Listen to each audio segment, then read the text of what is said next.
boy, a face in a million. No one remembers his real name, but he is forever known as the Gas Man. A natural on the stage, tipped for stardom on the silver screen. Consigned to day work at the river docks until he got his big break. Finally, he gets the lead in a new play. Movie producers are coming to see him shine. But the mean, jealous foreman at the docks won't let him finish early to go to the theatre.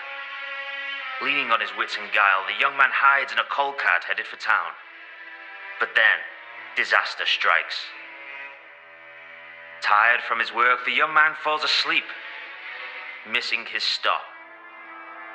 When the cart arrives at its destination, they didn't see our sleeping stars stowed away inside.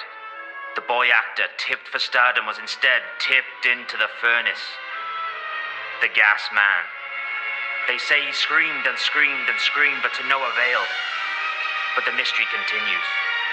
His remains were never recovered, and neither were the workers who unknowingly sealed his fate that dark, fateful night at the gas yard. A story of terror and intrigue. Lock your doors, read your gas meters. Look out for the Gas Man.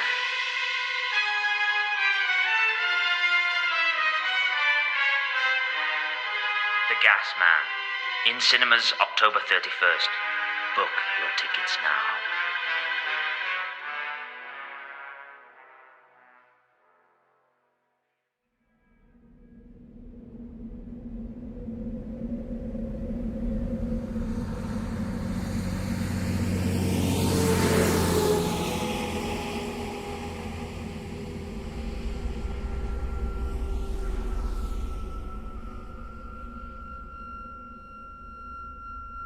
Meet me at the gas yard. Said my girlfriend at the time. Aisling, I was on the phone there before I left the house. The gas yard was refurbished as a community centre. Previously it was a energy plant in the 60s, but it was still a brandy well landmark. I was a wee bit early and I cursed myself for not wearing a warmer jacket.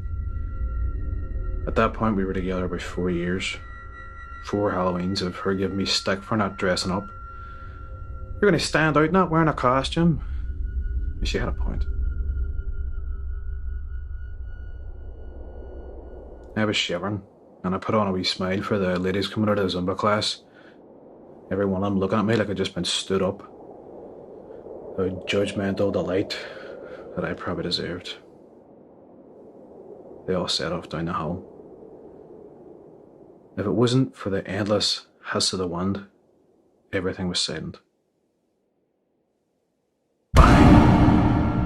I looked up from my phone, not really interested. Bang! Looked up again, it sounded close, but I couldn't see anything. Bang! This time my ears and eyes looked at the same point. It was coming from an old iron pipe behind the community centre.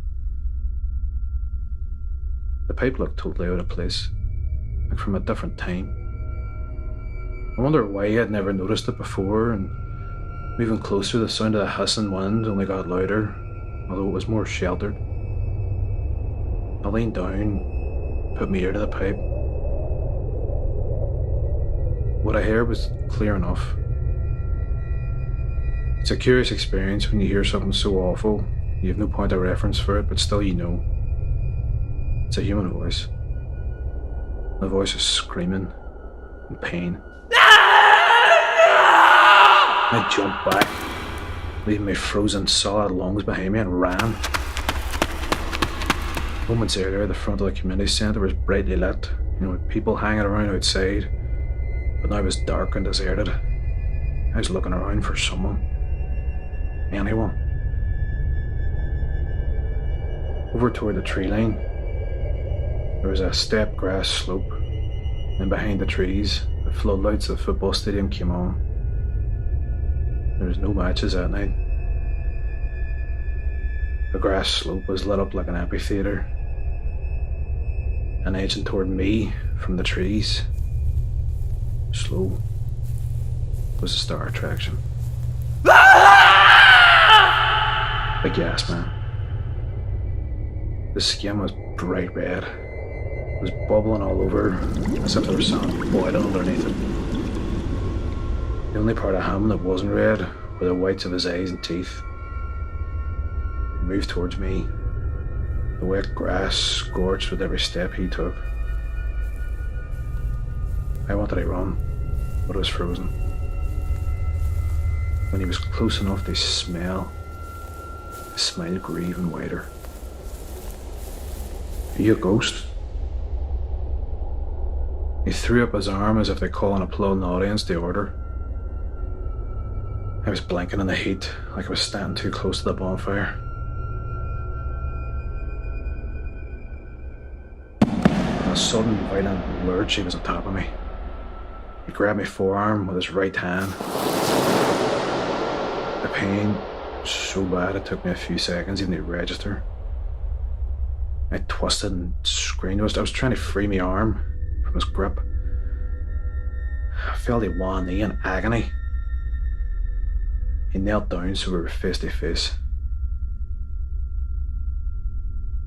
The act of holding my arm seemed to be causing him pain. When he spoke, his voice was clear, dry. "The show must go on," said the gas man. I blacked out.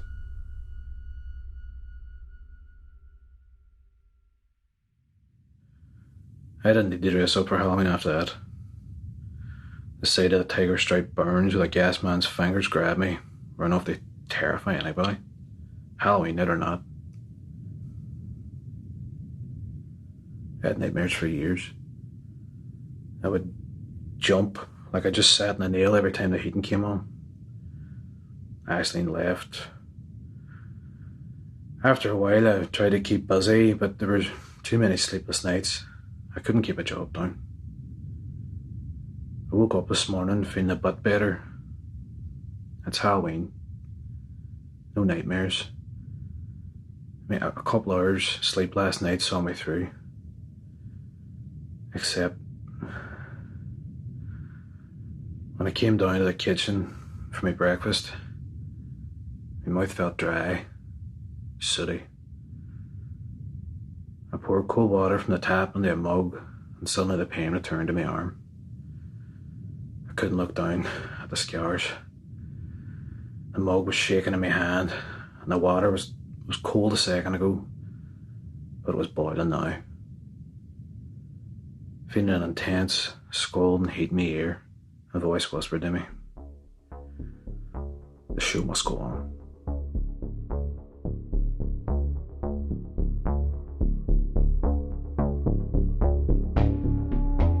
The Gas Man was written by Andy Wilmington. Performed by Colm S. Heron. Original music by Colin Norby. And sound design by Brogan Wakely. Thank you for listening to The Gas Man.